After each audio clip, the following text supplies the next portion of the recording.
Hola, soy Patrizio Travagli, artista florentino. Esto es el proyecto The Golden Touch. Memory is something in constant change, movement. It's very difficult to grasp it. At the same time, we have objects next to us, and memories are connected to objects. To the workshop, I would like to put you in touch with the objects that is connected to a very important memory of your life.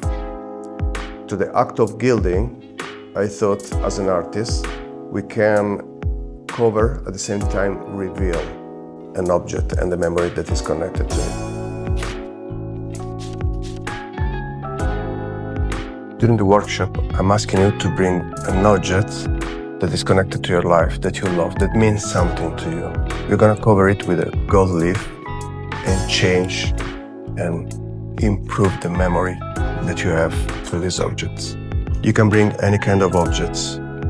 The important thing is the memory that is connected to it. This is the media that will allow you to improve your memory. At the end of the workshop, we're going to show all the objects together. We're going to share our memories with the other participants to the workshop. During the exhibition, the objects will convert in an artwork. At the end of the exhibition, you will bring your object back home and you will discover something. The memory has changed, the memory has developed. These are the dates of the workshop, and I really hope to see you there.